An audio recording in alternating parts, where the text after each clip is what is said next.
O Senhor esteja convosco. Ele está no meio de nós. Proclamação do Evangelho de Jesus Cristo, segundo Mateus. Glória a vós, Senhor. Naquele tempo disse Jesus aos discípulos: Se alguém quer me seguir, renuncie a si mesmo, tome a sua cruz e me siga. Pois quem quiser salvar a sua vida vai perdê-la. E quem perder a sua vida por causa de mim, vai encontrá-la. De fato, que adianta o homem ganhar o mundo inteiro, mas perder a sua vida? O que poderá alguém dar em troca de sua vida? Porque o Filho do Homem virá na glória do seu Pai com os seus anjos. Então retribuirá a cada um de acordo com a sua conduta. Em verdade vos digo, alguns daqueles que estão aqui não morrerão, antes de verem o Filho do Homem vindo com o seu reino. Palavra da salvação. Glória a vós, Senhor. Queridos irmãos e irmãs, a gente tem vivido esse ano o ciclo das leituras de Mateus. E esse evangelista, além de ser um grande rabino, um mestre, um homem que sabia e entendia das Sagradas Escrituras, ao lê-las sob o olhar de Cristo, da vida de Jesus, foi capaz de reorientar o sentido profundo da vida cristã. Uma vida que deve se dar na dinâmica do esvaziamento de si para se preencher de Deus. É tudo o contrário daquilo que o mundo nos propõe. O mundo, ele faz-nos crer que isso aqui é tudo. E sem a gente perceber, nós vamos nos enchendo de vanglórias, vaidades, apegos, dependências. E de tal forma que o próprio mecanismo do mundo vai dominando o nosso modo de pensar, viver, ser. E a gente vai perdendo a nossa identidade, que não termina nesse mundo. Aqui é o início de tudo, mas nunca será o fim. E infelizmente, quando as pessoas não conseguem perceber isso vai levando ao adoecimento de si mesmo. Então a mensagem de Jesus está ligada com esse sermão que a gente chama na igreja de sermão comunitário, eclesiástico. É quase que uma forma de Jesus ensinar para a comunidade primitiva, que depois gerou essa célula grande que é a igreja. Como que devemos nós, enquanto cristãos, viver? O modelo nunca pode ser o mundo, mas a vida com Deus, a vida em Deus. Eu me esvazio de mim para me encher de Deus. E essa dinâmica ela é bacana, porque aí Jesus vai, para a sua comunidade primitiva, os discípulos e os apóstolos, vai falar desse sentido. Se alguém quiser seguir, renuncie a si mesmo, tome essa cruz e me siga. Primeiro dado aqui. A cruz muitas vezes é entendido como um sinal de fracasso, de miséria, de dor. Para Jesus, a cruz aqui não é ainda esse sentido. É um sentido muito mais profundo. São João vai falar: na sua morte vencemos o mundo. E a nossa fé é a vitória em Deus. A cruz deve ser lida a partir desse ângulo, dessa chave de leitura, enquanto abertura do mundo de Deus para nós. Ou seja, ninguém, enquanto vivermos esse mundo, poderá viver fora da condição humana, do sofrimento, da dor, das dificuldades. Agora o problema é como é que nós lidamos com isso. Então, acolher a cruz aqui não significa simplesmente viver a mentalidade de um derrotismo, de uma falência de vida, mas ao contrário, uma capacidade de responder a isso a partir do olhar de Deus e não da dinâmica do mundo. Então nós temos dois extremos para poder entender. O primeiro extremo são as pessoas derrotistas, são as pessoas fracassadas, são as pessoas que fazem da cruz uma justificativa para a sua incapacidade, a sua impotência de lutar, de vivenciar um Deus alegre, feliz, que nos convida para o melhor de nós. Então esse é um perigo muito grande na tradição cristã. Certa vez eu estava trabalhando, logo que eu cheguei de Roma, fui trabalhar no Santuário Eucarístico do Bom Despacho.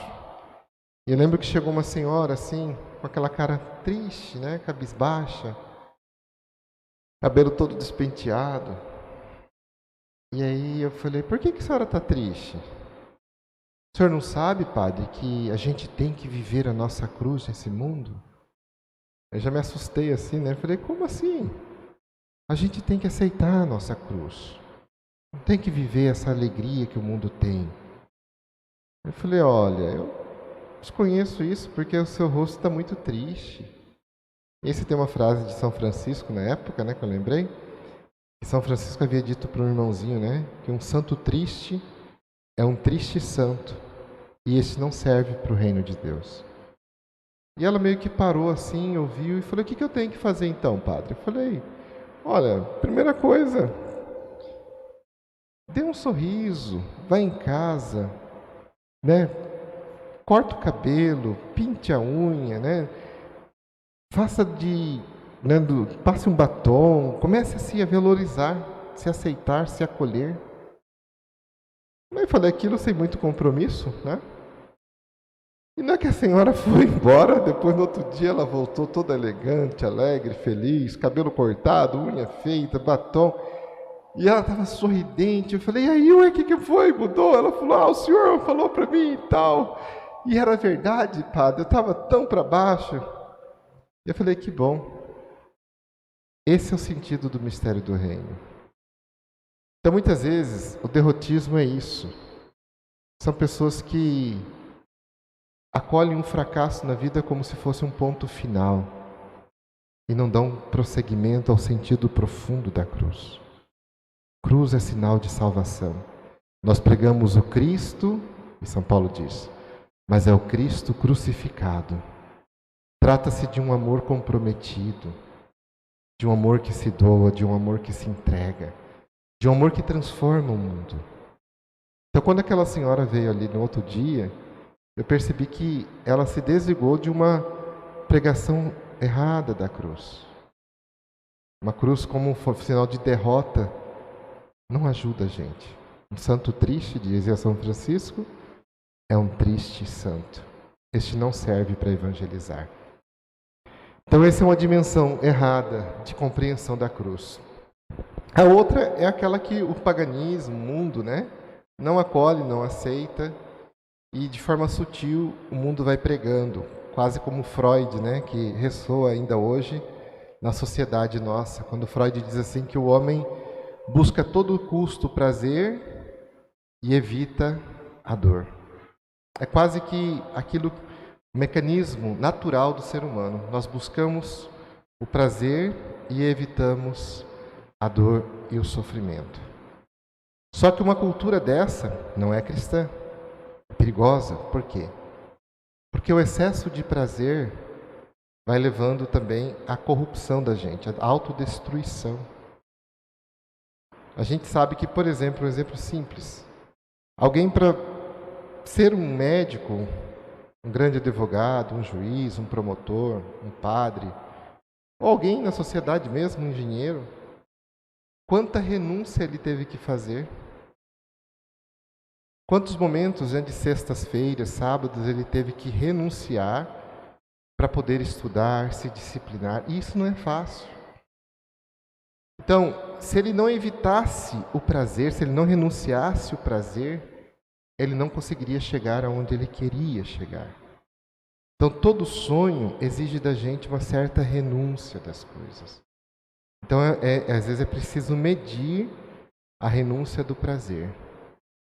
E aí a gente vai entender que no cristianismo não há incompatibilidade em ser feliz e não ter prazer. Olha a diferença profunda. Porque o que o mundo confunde a gente é confundir felicidade e prazer. Né? O contrário de prazer é dor. O contrário de felicidade é infelicidade. Uma pessoa pode ter o máximo de prazer e ser profundamente infeliz. Por exemplo, alguém que usa drogas Quando ela está usando a droga, aquilo lá dá o máximo de prazer. Mas a busca da droga é motivada por uma profunda infelicidade, um profundo vazio. Muitas vezes a gente vê, né, situações, padres que trabalham às vezes nessa situação de vulnerabilidade, de pessoas que vivem na rua, de prostitutas e tantas outras situações. E aquelas pessoas às vezes estão ali porque precisam do dinheiro, elas têm um prazer.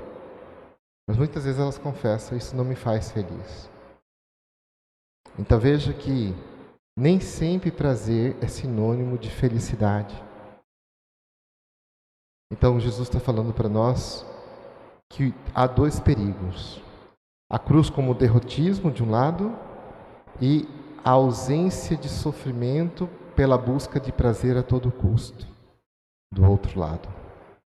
O caminho é um esvaziamento de si na capacidade de se encher de Deus. E por isso nenhum cristão vai conseguir fazer um caminho espiritual sem exercícios, sem disciplina, sem uma... A gente usa a palavra temperança, que vem de têmpera, né? Aquilo que tempera, que põe no fogo, que se torna sólido.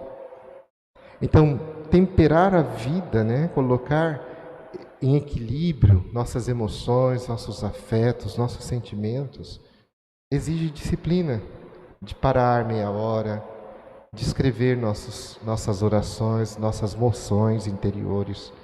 Então, por isso que Jesus ele vai mostrando um caminho que depois o cristianismo vai assumir, né? E daí a dinâmica, quem quiser salvar a sua vida, vai perdê-la. Mas quem perdê-la por mim, vai salvá-la. A comparação é muito simples, mas nos ajuda, né? Quando a gente quer segurar a água sai pelos poros da mão.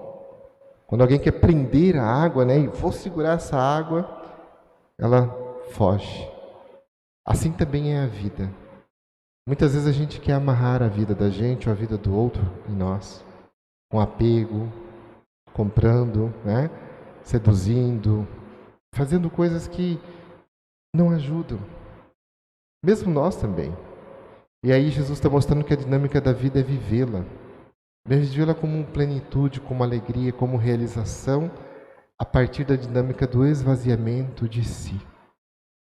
Quando a pessoa consegue tocar o profundo de si. Esses dias eu recebi um áudio de uma pessoa que eu achei bonito, até disse para ela, né? Como eu disse no início da missa, o problema não é o que nos acontece, o sofrimento da vida, mas a maneira como nós lemos esses sofrimentos. E ela havia mandado uma mensagem, depois ela mesma se deu conta e falou: Padre, o que está acontecendo comigo? Por que eu estou sendo essa pessoa? E aí eu achei tão bonito, porque essa é a maior das moções de Deus. Quando a pessoa consegue refinar sua consciência interior e perceber que muitas vezes a motivação que nos faz fazer certas coisas não é aquela que é própria de Deus. Esse é um nível espiritual bonito, que nós devemos almejar alcançar. E aí uma pessoa que consegue chegar a isso, ela conseguiu entender que o problema não é o sofrimento que nos afeta, mas o modo como nós respondemos a ele. O grande filósofo Jean-Paul Sartre, certa vez disse assim: o problema no mundo e nas pessoas não é aquilo que acontece a elas, mas o que elas fazem com aquilo que fizeram delas. O que elas fazem com aquilo que fizeram com elas. Veja, um filósofo que não era cristão, mas era humanitário. Conseguiu traduzir no século XX o sentido profundo desse evangelho. Quem quiser ser feliz, quem quiser se realizar na vida, tome essa cruz. Tome seu sofrimento, tome sua família. Mas não tome como peso. Tome como liberdade, tome como escolha. Tome como capacidade de dar vida a isso, essa energia. Não condene, não julgue. Acolha, assuma e isso se transforma. Então não importa tanto o que fizeram conosco. As pessoas que vivem, né, se justificando, se vitimizando, não conseguem cura na vida. O caminho que Jesus está nos dizendo é de transformação. Olhe para tudo o que te aconteceu, mas olhe com um olhar de Deus. Veja tudo sob a ótica de Deus. Aprenda a ver isso sob um novo olhar. E aí você já não é mais prisioneiro da dor, do sofrimento, daquilo que aconteceu. Você passa a ser protagonista da sua própria história, né? Passa a assumir sua vida. E aí eu faço um gancho com aquele mistério sobre Jesus no século III, que os cristãos diziam, né? Quod non est assumptur Christus, non est redemptus Christus. O que não foi assumido pelo Senhor, não foi redimido pelo Senhor. Aquilo que a gente não assume em nós, não recebe cura em nós. Tomar a cruz é assumir nossa condição, nossa historicidade, nossa vida, sem deboche, sem raiva, sem ódio, mas com o perdão, com o amor, com o olhar que vem de Deus. Quando fazemos isso, nossa vida flui e vai para frente. Quando não fazemos isso, retemos, criamos resistências, vivenciamos medo e, sem perceber, criamos nossos inimigos interiores que vão minando nossa força, vão arrancando nossa energia. Lembrando, né, aquilo que o padre Fábio de Mello certa vez disse, né? Quem me roubou de mim? Quantas vezes a gente, sem perceber, resistindo a algo que nos aconteceu, a nossa família, a nossa história, vamos nos roubando, vamos nos sabotando. Jesus hoje dá um caminho de liberdade. Se esvazie do seu ego, da sua vaidade, da sua prepotência, do seu julgamento. Se esvazie de tudo isso e deixa lá no fundo do seu ser, onde tudo é paz e calma, falar a voz de Deus. Entre no mais profundo de si. Acolha esse mais profundo, né? Por isso o exercício espiritual. Cave um poço dentro de si, até brotar uma água viva que diz: vem para o Pai. Vem para o colo de Deus. É o sentido profundo que Jesus hoje nos pede. Perder a vida por Ele é encontrar no mais profundo de nós a presença de Deus. Por isso o caminho é esvaziamento, é tirar pensamentos ruins, é se esvaziar de tudo aquilo que nos aprisiona nesse mundo, né? E aí colocar sentimentos que valorizam nossa história, nossa família, é ver o mundo com os olhos de Deus. Tudo o que acontece, de alguma maneira, todo cristão vai dizer isso. Acontece porque Deus nos guia. A maneira de interpretar, sim, pode ser errada. O derrotista vê sua falha, sua dor, suas dificuldades como uma vítima da qual não tem mais como sair. O pagão vê a cruz como um caminho ruim, um sofrimento como algo doloroso que ele quer evitar a todo custo. E ao evitar isso, ele cria obstáculo que o pode tornar feliz. O cristão vive o que Paulo viveu. Eu prego Cristo, mas o Cristo crucificado.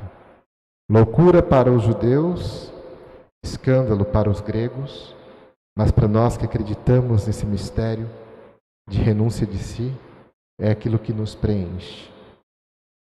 Terminando com uma dica para quem cultiva, né, a vida espiritual. Frei Inácio Laranhaga, certa vez, num dos livros dele, né, Sofrimento e Paz, ele fala muito sobre isso. E ele falou assim que a gente tem que aprender a ser amigo do sofrimento. Ter a dor como uma amiga, né? Para que dali brote a paz. E ele, lá no final do livro, ele dá uns exercícios, que é bem bacana, né?